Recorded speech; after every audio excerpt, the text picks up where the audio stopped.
साइकोडर्मेटोलॉजी is a very important subject. मेरे paper publish हुए हैं इसके ऊपर. Skin is the largest organ of the body and the skin of the face is the passport to the society. देखिए ना, ये क्यों पासपोर्ट है टू द सोसाइटी? क्योंकि ये रिफ्लेक्ट करती है आपकी इनर सेल्फ. आज आप मुझे खुश अगर नजर आ रही हैं तो मैं आपकी शक्ल देख के कहूंगा ना, आपके पाँव देख के तो नहीं कहूंगा आज बड़ी खुश लग रही हैं. खारिश होती है बंदे को. कई दफा बंदा बहुत खारिश करता चला जाता है. जिस दिन आप स्ट्रेस में होंगी, जिस दिन आपको डिप्रेशन होगा किसी भी चीज का, तो आप लग जाएंगी यूं खारिश करने. उस दिन बंदा सोचता है डिप्रेशन में है, कई दफा यूं कर रहा है, सर खुजाने लग जाता है. ये भी साइकोडर्मेटोलॉजी में है. हल्के पड़ जाते हैं आंखों के नीचे, डिप्रेशन है, रात को नींद नहीं आती. मरीज मेरे पास आते हैं, पूरी पूरी रात औरतें जाग रही हैं, मोबाइल पे लगी हुई हैं, क्या हो रहा है? That is psychodermatology. अब बच्चे स्ट्रेट एज ले रहे हैं, A+ 8 आ रहे हैं, तो मेडिकल कॉलेज दाखिला नहीं मिलता. किंग एडवर्ड मेडिकल कॉलेज में जो लास्ट मेरिट जाता है बच्चे का 92%, यानी 99% वाला पहला तो 92% काम हो गया. सुइसाइडल टेंडेंसीज क्यों बढ़ रही हैं आजकल? किंग एडवर्ड मेडिकल कॉलेज में मैं जब पढ़ता था तो हर साल 2-3 बच्चियां सुइसाइड करती थी हॉस्टल में. ऊपर से छत से गिरती थी और सुइसाइड करती थी. क्या रीजन है? रीजन उसकी ये है कि सुइसाइड क्यों लोग, frustration, depression, desperation, joblessness, financial constraints, महंगाई इतनी हो गई है, इन्फ्लेशन इतनी हो गई है, आम बंदा नहीं उसको मीट कर सकता. अब आप आजकल अपने मुलाजिम को जो 10 साल 15 साल पहले 5,000 देते थे, अब 25,000 देना पड़ता है उसको पर मंथ. 3 वक्त का आपको खाना देना पड़ता है. सबसे बड़ी बात है जिल्द के ग्लो करने के लिए, when you are psychologically and mentally healthy, तो आपके तो चेहरे पे पता चलेगा. मैं जब हम किसी की बॉडी लैंग्वेज की बात करते हैं तो उसके जिस्म को देख के नहीं करते, या उसके पाँव को, हाथ को, इसको देख के करते हैं ना. तो एक अगर बंदा मेंटली सेटिस्फाइड है. हमारी नानियों दादियों को क्यों नहीं हेयर्स होते थे? क्योंकि उन्होंने कभी गोरा करने वाली क्रीमें नहीं लगाई. हम जो खा रहे हैं, अच्छा ये जो चिकन हम खाते हैं, ये ब्रॉयलर चिकन, उसमें स्टीरॉयड के टीके लगाए जाते हैं, ठीक है ना, उसको हेल्दी करते हैं चिकन को. तो क्या होता है, वो स्टीरॉयड जब अंदर जाता है, लड़कियां बहुत हेरी हो जाती हैं. हर लड़की हेरी है, एग्जैक्टली. लड़कियां हैवी हो जाती हैं, हेरी हो जाती हैं, फिर उनके रिश्ते नहीं होते, फिर उनके लेजर करो. यहाँ पे हम डॉक्टर सदाकत के साथ काम करते हैं. सदाकत क्लिनिक का नाम है, विलिंग वेज का काम है. He has been working all his life about addiction, chemical addiction, drugs, alcoholism. Do you think that is also a big problem and it is causing some health problems as well? Certainly. आजकल जितने मैं drugs के, आप लोग तो यहाँ addiction centre में देख रहे हैं, मेरे पास तो इस वक्त मैं नाम नहीं ले सकता उस यूनिवर्सिटी का जहाँ से one of the top universities, बच्चियाँ ड्रग्स के साथ आ रही हैं मेरे पास. उस यूनिवर्सिटी में दे आर ऑन ड्रग्स, और वो फिर रीहैब सेंटर में भी जाती हैं बच्चे बच्चियाँ. तो मेरे पास क्यों आती है? आप सोचेंगे कि ये तो आपके पास आना चाहिए. डर्मेटोलॉजिस्ट के पास क्यों आती है? जो ड्रग लेता है, उस ड्रग के साथ, आप तो खुद माशाल्लाह यहाँ काम करते हैं, आपने देखा होगा, ड्रग्स अगर रेगुलर ली जाएं, जिनसे एडिक्शन होती है, डिफरेंट ड्रग्स, उनसे आपकी कलर चेंज आती है बॉडी की. एडिक्शन के साथ आप तो देखते हैं, आप सब लोगों का यहाँ तजर्बा भी है, साइकोलॉजिकल चेंजेस बहुत आ जाती हैं. एकदम बंदा एग्रेसिव हो जाता है जो एडिक्ट होता है. अगर उसको ऑब्वियसली वो हैंगओवर तो होता है, वो ना मिले, लेकिन अगर वो रिहैब में भी हो तो उसको स्किन पे बहुत मसले आते हैं. ये पिगमेंटेशन आ जाती है, इधर स्किन पील ऑफ करने लग जाती है उसकी, हाथ में और पाँव में उसके फंगस हो जाती है. जितनी भी हमारी अंदरूनी बीमारियां हैं, आपका लिवर खराब है, आपका हार्ट का मसला है, किडनीज का मसला है, वो आपको स्किन के ऊपर नजर आ जाता है. सिमिलरली अगर आपकी मेंस्ट्रुअल साइकिल एक खातून की खराब है, चेहरे पे एक्नी आ जाती है. उस बच्ची को पीरियड्स का मसला है, पॉलिसिस्टिक ओवरीज हैं, तो वो बच्ची क्या कहेगी, वो उसके पूरा चेहरे पे कील भरे होंगे. ये मैं तजर्बे की बातें बता रहा हूँ. आप तीनों का में से बहुत जूनियर है, तो मेरा तो सारी जिंदगी का तजर्बा है. जो मुझे लोग जब भी बच्चा सोना होए, बिल्कुल अपने मामे थे गया है, ते पैड़ा होए या ताई काला है. मैं सबसे बड़ी बात है आपका शुक्रिया अदा करूंगा, आपकी पूरी टीम का शुक्रिया अदा करूंगा, जो लोग यहाँ सारा प्रोग्राम ये ऑर्गेनाइज कर रहे हैं, डॉक्टर सदाकत साहब का, कि आपने मुझे मुलाकात हो रही है. और हमारी खुशकिस्मती है कि आजकल हमने जो नया सिलसिला शुरू किया है उसको आपको बहुत मकबूलियत हासिल हुई है, और आपकी मुलाकात हम पाकिस्तान के बेस्ट डॉक्टर से करा रहे हैं. और आज हमारी खुशकिस्मती है कि हम हमारे स्टूडियोज़ में professor doctor Syed Atif Hasnain Kazmi, the famous dermatologist, माहिर जिल्द हमारे साथ मौजूद हैं। सर, आपकी आमद का बहुत बहुत शुक्रिया। बड़ी मेहरबानी, थैंक यू। वैसे तो बहुत से लोग आपसे वाकिफ़ हैं, चौथी दिहाई में शायद आप प्रैक्टिस कर रहे हैं, 4 decades इन डर्मेटोलॉजी। आपके वालिद भी famous eminent dermatologist doctor Shabbir. तो हम सब ये जानना चाहेंगे आपके मुतालिक, आजकल आप किस मेडिकल कॉलेज या यूनिवर्सिटी में अपने फ़राइज़ सर अंजाम दे रहे हैं, और फिर पीछे हम जाते जाते और भी पूछेंगे कि कहाँ कहाँ आपकी वाबस्तगी रही। जी, बिस्मिल्लाहिर्रहमानिर्रहीम। पहले तो आपका बहुत शुक्रिया कि आपने मुझे आज मदऊ किया अपने प्रोग्राम में। सबसे बड़ी बात यह है कि आपने जिस तरह मेरा तारफ़ कराया, तो थोड़ा सा इससे पेशतर के मैं बताऊं मैं क्या हूं। आज मैं जो भी हूं अपने वालिद की दुआओं की वजह से हूं, वालिद वालदा, और उसके बाद ऑब्वियसली मेरी वाइफ जो फैसिलिटेट करती है आपको करियर में, लेकिन पहले पेरेंट्स होते हैं। तो मैं समझता हूँ कि मैं बड़ा खुशकिस्मत हूँ कि माशाल्लाह जब से मैंने ग्रेजुएट किया किंग एडवर्ड मेडिकल कॉलेज से, तो तब से अल्लाह ताला ने जितनी इज़्ज़त दी, जितना अल्लाह ताला ने मुझे हर शोबे में, डर्मेटोलॉजी में मैं जिस जगह गया, जहाँ पोस्ट ग्रेजुएशन की, जहाँ पढ़ा, वहाँ मुझे इतना अल्लाह ताला की तरफ से पुश मिलता रहा। ये कोई गैबी ताकत थी एक। और मेरा बड़ा ईमान है कि आप जो भी दुनिया में जो भी कर लें, मेहनत करें, जो करें, जब तक ऊपर से ग्रीन सिग्नल नहीं होता, आप कुछ सक्सेसफुल नहीं हो सकते किसी भी शोबे में। आजकल मैं किंग एडवर्ड से मैं रिटायर हुआ, एंड वहाँ से रिटायर होके अबाउट 3 years ago मैं वहाँ as registrar and pro chancellor and professor and head, कोई 41 साल 35-40 साल की नौकरी मेरी सारी। उसके बाद आजकल मैं यूनिवर्सिटी ऑफ लाहौर है, एक प्राइवेट यूनिवर्सिटी, उसमें हेड ऑफ डर्मेटोलॉजी डिपार्टमेंट हूँ, डीन हूँ PGMI का, और पिछले कोई 3 साल से मैं वहाँ काम कर रहा हूँ। तो ये बताइए कि आपकी लॉन्ग स्टैंडिंग करियर में आपने अपनी स्कूलिंग का आगाज़ कहाँ से किया, और फिर कॉलेज और किंग एडवर्ड्स का तो आपने बताया। मैं school Saint Anthony's High School है लाहौर में, बड़ा पुराना और मशहूर, तो 10 साल मैं सेंट एंथनीज में रहा। उसके बाद मैंने मैट्रिक किया, फिर मैं FC कॉलेज में आ गया, फॉर्मन क्रिश्चियन कॉलेज। उन दिनों में मैंने जब FC में था तो अभी वो नेशनलाइज नहीं हुआ था, तो फिर FSC की वहाँ से, और अल्लाह ने इतने अच्छे नंबर दे दिए कि किंग एडवर्ड मेडिकल कॉलेज में दाखिला मिल गया। तो किंग एडवर्ड में जब दाखिला मिला तो सबसे मुश्किल चीज़ ये थी कि वालिद मेरे तब वहाँ एज प्रोफेसर और हेड ऑफ डिपार्टमेंट थे स्किन के, और वालिद के होते हुए रहना, मैं कोई गड़बड़ नहीं कर सकता था। बंदा जवान होता है, बहुत कुछ करने को दिल करता है उस वक़्त, वो सब खबरें उन्हें मिल जाती थी। तो बस वालिद के साथ रहना, उनके साथ वहाँ, फिर मैंने KE में मैं स्पोर्ट्समैन भी था, मैं बेस्ट टेबल टेनिस प्लेयर था, मैं क्रिकेट का कैप्टन था, मैंने स्पोर्ट्स बहुत खेली हैं, और मैं सिंगर भी था, गाना गुना भी गा ले, जवानी की बात, अब तो बूढ़ा हो गया हूँ। मैं क्लास रिप्रेजेंटेटिव सेलेक्ट हुआ। मुझे एक शौक़ था पॉलिटिक्स का, अगर मैं शायद डॉक्टर ना बनता तो मैं आज पॉलिटिक्स में कुछ ना कुछ होता। मैंने फिर MBBS किया किंग एडवर्ड मेडिकल कॉलेज से 1980 में, 1980 में, यानी 2020 से 40 साल हो गए MBBS किए, आधी से ज़्यादा ज़िंदगी गुजर गई इसी में ही। फिर मैंने MBBS किया, उसके बाद मैंने एक डिप्लोमा किया, MCPS कहते हैं, डर्मेटोलॉजी, पाकिस्तान से। मेरे वालिद हेड ऑफ डिपार्टमेंट थे और डांट बहुत पड़ती थी। जब मैं वालिद के साथ क्लिनिक किया करता था खड़ा होके शाम को, तो मेरी वालदा ने उनको कहना, मेरे वालिद को, कि जे हुण मैनू पता चलिया कि मेरे पुत्र नूं तुसीं डांटिया है, तो मैं इनू उत्थों कढ़ लवांगी, मैं आपे ही अपने पुत्र नूं किसी फील्ड में लै जावांगी, मैं स्किन विच नहीं इनू आन देंगी। अम्मी ने थ्रेट करना। खैर वो तो अल्टीमेटली मेरा इंटरेस्ट हुआ डैडी के साथ बैठ के। मुझे लोग पूछते हैं आप डर्मेटोलॉजी में क्यों आए, मेरे वालिद ने मुझे कभी फोर्स नहीं किया था, लेकिन हम जब खाने की टेबल पे बैठते थे, जब हम कोई बातचीत करते थे, तो स्किन के इशू होते थे सारे। अब हर वक्त डैडी बात कर रहे होते थे, आज मैं उन्होंने देखा, आज उसको ये देखा, आज उसकी स्किन को ये हो गया, तो वो एक इंटरेस्ट डेवलप हो गया। फिर मैं, जो सबसे इंटरेस्टिंग था, अपने वालिद के साथ ही उन्हीं के डिपार्टमेंट में, मैं उनका हाउस अफसर था, मैं उनका रजिस्ट्रार था, वालिद मेरी ACR लिखते थे। अब वालिद के होते हुए वहाँ राउंड पे भी डांट पड़ती थी।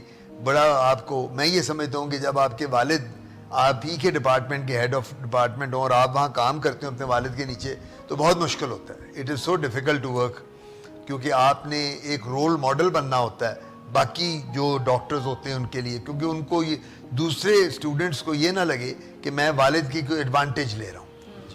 तो बस वो फिर मैंने बड़ी मेहनत की, MCPS किया, फिर मैं अमेरिका चला गया, वहाँ यूनिवर्सिटी ऑफ इलिनॉय में, वहाँ मैंने इंटर्नशिप की डर्मेटोलॉजी में, वो सर्टिफिकेशन ली। फिर मैं लंदन आ गया, फिर मैंने वहाँ एक डिप्लोमा, फिर बैंकॉक चला गया। बैंकॉक में एक वेनेरियोलॉजी का, डर्मेटोलॉजी के साथ अमराद मखसूसा को भी हम लोग डील करते हैं। अगर आप कभी पढ़ें तो हमारे आगे लिखा होता है माहिर अमराद जिल्द व अमराद मखसूसा और जिनसी अमराज। तो जिनसी अमराज का मतलब होता है sexually transmitted diseases, gonorrhoea, syphilis, AIDS, herpes, ये भी हमारे डोमेन में आती हैं। फिर वो बैंकॉक में 1 साल का था। तो बस फिर मैं वापस आया, तो आकर फिर मैंने MD की यहाँ से, वो डॉक्टरेट ऑफ मेडिसिन कहलाती है, हाईएस्ट क्वालिफिकेशन। तो जो सबसे बड़ी बात है मेरे करियर में कि मैं यंगेस्ट एवर था in the history of Pakistan to be promoted as professor of dermatology. फिर मैं उसके बाद किंग एडवर्ड में एज असिस्टेंट प्रोफेसर प्रमोट हुआ, एसोसिएट होके मैं अलामा इकबाल मेडिकल कॉलेज चला गया, वहाँ ही मैं प्रोफेसर हो गया। 8 साल मैंने वहाँ पढ़ाया। फिर मेरी पोस्टिंग हो गई फातिमा जिन्ना मेडिकल कॉलेज जो ख़वातीन का है, 8-10 साल मैं वहाँ रहा। उसके बाद फिर मैं वापस किंग एडवर्ड आ गया, मेरा अल्मा मैटर जो मेरे वालिद का था, और वहीं से फिर मैं रिटायर हुआ। मीडिया जो है उसमें भी बहुत सारे इंटरव्यूज़ कंडक्ट किए, और आपने जो फेमस एक हाउस है डेप्लेक्स, उसमें जो मुसरत मिसबा साहिबा हैं उनके साथ एक ड्रामा में भी काम किया। इसके मुतालिक थोड़ा बताइए। बात, मैंने जब पहला वो इलेक्शन कंटेस्ट किया किंग एडवर्ड मेडिकल कॉलेज में एज ए क्लास रिप्रेजेंटेटिव और बाद में फिर सेक्रेटरी का, तो उसमें 300 बच्चे की क्लास के आगे बोलना पड़ता है। तो मैं शीशे के सामने खड़े होकर प्रैक्टिस करता होता था एक्सटेम्पोर बोलने की। मैं बिल्कुल नहीं पढ़ता था, मैं इससे पढ़ नहीं सकता, मुझे एक्सटेम्पोर। तो वो मैंने जब वो इतनी प्रैक्टिस की, मैंने इलेक्शन जीते और सारा, तो मेरा वो एक इनहेरेंट मेरे में ऐसी चीज़ बन गई। मैंने जब प्रोग्राम शुरू किए तो कि PTV उस ज़माने में होता था, और वो PTV के अलावा ये चैनल कोई नहीं होते थे, तो PTV पे न्यूज़ आती होती थी इंग्लिश की। तो मैंने इंग्लिश न्यूज़ को भी पढ़ा हुआ है। और एक दफ़ा जब मैंने पढ़ी इंग्लिश न्यूज़, तो मेरे वालिद ने देखा मुझे कि मैं इंग्लिश न्यूज़ पढ़ रहा हूँ, तो अगले दिन वो धुलाई हुई कि तुम इधर मीडिया में कहाँ चले गए, तुम्हारा क्या काम है मीडिया के साथ, मैंने तुम्हें डॉक्टर बनाना है, तुम उस तरफ तुर पड़े हो। तो बड़ा झाड़ा झूड़ा। खैर, तो मैंने वो इंग्लिश न्यूज़ भी पढ़ी हुई है। फिर मैं अपना एंकर रहा बड़े प्रोग्राम पे, बड़े प्रोग्राम मैंने किए जितने, अब तो जितने चैनल इतने बन गए हैं, तो अब तो वर्चुअली हफ्ते में 1-आध दफ़ा मुझे जो वो, बल्कि मुझे एक्सक्यूज़ करना पड़ता है कई दफ़ा कि जी मेरे पास सॉरी टाइम नहीं है, तो नहीं तो मैंने इतने। और उसमें फिर डेप्लेक्स में मुसरत मिसबा बहुत मशहूर हैं यहाँ, उनके साथ मेरी बहुत पुरानी एसोसिएशन है। तो वहाँ हमने वो एक, उनमें मैं बात कर रहा हूँ ये 20-25 साल पुरानी, तो एक छोटा सा एक ड्रामे का सीन था, उसमें उन्होंने मुझे कहा डॉक्टर आतिफ इसमें आप ही कौन है थे, आप हैं ही डॉक्टर। तो वो डॉक्टर का सीन था। तो मैंने कहा भाई मैं तो वो नहीं हूँ। तो उन्होंने कहा नहीं, आप माशाल्लाह कॉन्फिडेंट हैं। तो वो तब वो भी किया उसके साथ उस ड्रामे में। लेकिन जो सबसे बड़ी बात है, मैं ये समझता हूँ, आप में सेल्फ कॉन्फिडेंस होना बहुत ज़रूरी है। जब तक आप में सेल्फ कॉन्फिडेंस नहीं, आप कुछ नहीं कर सकते। सही बात। ये किताबें पढ़ने से सेल्फ कॉन्फिडेंस नहीं आता। ये मैं साफ बताऊं, मैंने कितनी किताबें, मैंने आपको बताया था शायद कि 6 किताबें मैंने डर्मेटोलॉजी पे लिखी हैं। 50 से ज़्यादा मेरे पेपर, आज तक पाकिस्तान में किसी ने इतनी किताबें किसी डर्मेटोलॉजिस्ट ने नहीं पब्लिश की। सबसे ज़्यादा मुझे क्रेडिट जाता है। तो मैंने वो की, शौक़ था बड़ा पढ़ने का, तो सेल्फ कॉन्फिडेंस था। तो अल्लाह का शुक्र है कि अल्लाह ने, और मैं ऑडिटर भी रहा हूँ, मैं डिबेटर भी रहा हूँ FC कॉलेज में। तो वो फिर जब खड़े हो जाना, तो फिर वो कहते हैं ना, धक्के दे के लाना पैंदा सी मैनू, वैसे मैं नहीं उतरता था। ये बताइए कि 6 किताबें आपने डर्मेटोलॉजी पे लिख दी, तो मुड़ वही गल्ला, डर्मेटोलॉजी तो वही है, तो 6 किताबें क्यों लिख दी? 6 किताबें इसलिए लिखी कि अंडर ग्रेजुएट लेवल पर जो हम बच्चों को पढ़ाते हैं 4th year 3rd year final year में, आप तो जानते हैं, उनके बच्चों के लिए वो ही किताब है। उनको लेटेस्ट नेट पे जाने की ज़रूरत नहीं है, क्योंकि वो अंडर ग्रेजुएट के हैं। उन्होंने किताब पढ़नी और किताब पढ़ के उन्होंने इम्तिहान देना है। 1-आधा सवाल होगा, 2 सवाल होंगे डर्मेटोलॉजी के, कुछ MCQs होंगे। जब बंदा पोस्ट ग्रेजुएट करता है, तो उस वक्त आपको you have to achieve that highest level in that discipline और सब्जेक्ट। और वो उसके लिए then you require research papers, then you require net and Google to search what is around you and what you want. तो इसलिए किताबें किस लिए लिखी जाती हैं ये भी मैं आज बताता चलूं। लोग कहते हैं जी किताबों का जमाना खत्म हो गया, मैं कहीं एग्री नहीं करता। ये जो ये कहता है वो गलत कहता है, उसको पता ही नहीं है कि एजुकेशन क्या होती है। किताब के बगैर कोई एजुकेशन कंप्लीट नहीं होती। ये स्मार्टफोन में मैं भी खोलूं नेट पे सारी दुनिया सिमटी हुई है, अपने आप फोन अभी खोलें दुनिया सिमटी हुई है। लेकिन जो किताब आपको बेसिक टीच करती है, जब आपके सामने पड़ी होती है और आप वर्का उल्टते रहते हैं बार बार, लेटते हुए, उठते हुए, खाते पीते हुए, वो जो चीज यहाँ एंटर हो जाएगी आपके दिमाग में, कंप्यूटर में, वो कभी नहीं निकलेगी। और एक बात मैं और बताता चलूं कि सबसे ज्यादा पोस्ट ग्रेजुएट्स डर्मेटोलॉजी में मैंने निकाले हैं पूरे पाकिस्तान में। एफसीपीएस, एमसीपीएस डर्मेटोलॉजी और एमडी, सबसे ज्यादा जो बच्चे अब तक पास हुए वो सारे मेरे ट्रेनीज हैं। डर्मेटोलॉजी की बातें जैसे आपने कहा कि देख देख के फोटोग्राफिक मेमोरी और फिर उसको देखना कि क्या चीज़ है, उसका डीडी बनाना, तो उसमें तस्वीर जो है आप फिर बाहर से लेते हैं या आपके अपने रिकॉर्ड्स? नो, मेरी जितनी पब्लिकेशन है, बल्कि मैं आपको मैं प्रेजेंट भी करूंगा, I will give it to you, कोई भी गोरी स्किन नहीं है। मेरे जितनी एटलस ऑफ डर्मेटोलॉजी मैंने बनाई, सारी हमारी लोकल स्किन, हम लोगों की अपनी बीमारियां, हमारी बीमारियां, कोई आपको गोरी। देखिए ना, आप जब एक किताब पब्लिश करते हैं तो आप कोई कॉपी पेस्ट नहीं करते उठा के चीजों को, आप कोई चीजें फोटोशॉप नहीं करते, आप चीजें चुरा नहीं लेते। रिसर्च का क्या मतलब है, किताब लिखने का क्या मतलब है, आर्टिकल का क्या मतलब है। मैं सारे मेरे अपने क्लिनिकल पेशेंट्स हैं, हमारी अपनी स्किन है। किसी को एक्जिमा है तो हमारी स्किन है, किसी को सोराइसिस है हमारी स्किन है, एक्नी है हमारी स्किन है। नेवर एवर बार का वही तो रिसर्च है आपकी, वही तो किताब है।